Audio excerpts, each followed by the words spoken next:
good morning! Ayan, maaga po tayong naka-duty ngayon sa ating small business guys. Ayan, mag-a-arrange po tayo ngayon ng mga kalat dito sa tindahan guys.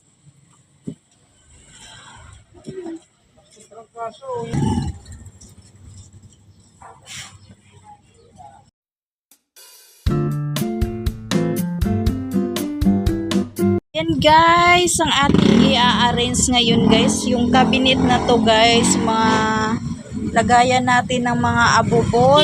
Sobrang kalat po. Ayan, hindi ko na maintindihan kung saan yung mga dadamputin ko dyan guys, kasi sobrang kalat niya na. Yan, naghalo-halo po yung pagkalagay, pagka-arrange ng mga paninda natin ngayon guys. Yan po ang ating i-arrange.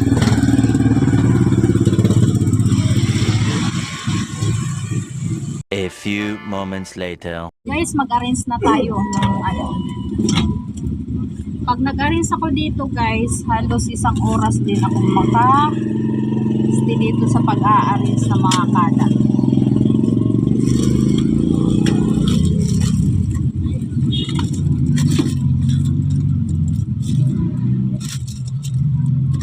Yung katulad nito, mga cotton buds.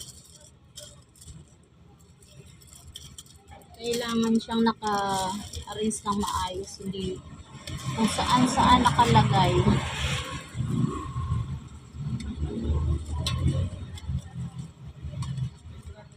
Itong mga band-aid, merong sa baba, merong sa taas, nagkakala talaga siya.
Ayan guys, kagaya nitong mga cards, ang hirap hanapin pag naghalo-halo.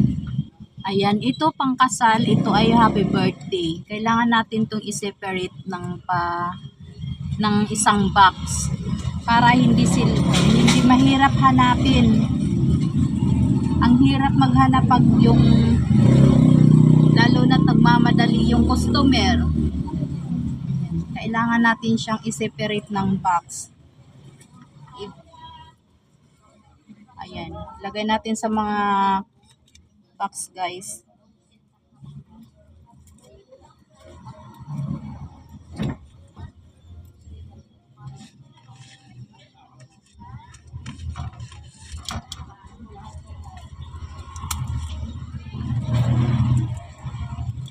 Ito naman ay pang Christmas na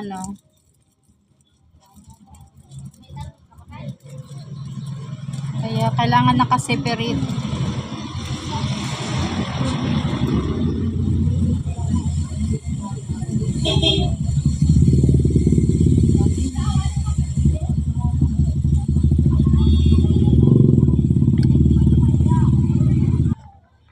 Ayan guys, tapos na tayo mag-arrange.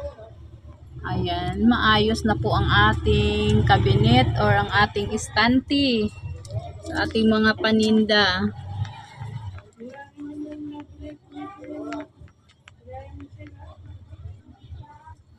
Mahirap kasi guys pag yung mga paninda mo ay naghalo-halo, hindi mo na alam kung saan mo kukunin. Ito naman ay mga part ng mga ribbons.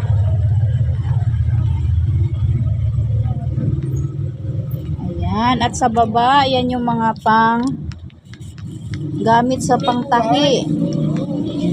Mga garters. Ayan.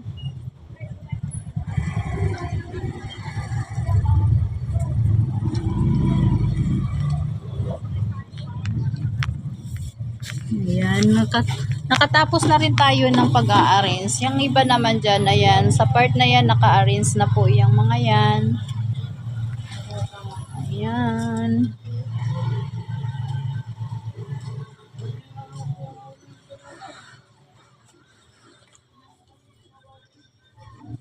Minsan kailangan mo talagang isundin yung pag-arrange yung mga, kasi yung bang customer, kinakalat lang yung mga, pag sila yung namimili. Pag sila yung nag-aano ng mga paninda, nagkakagulo. Kaya kailangan may pasensya ka rin.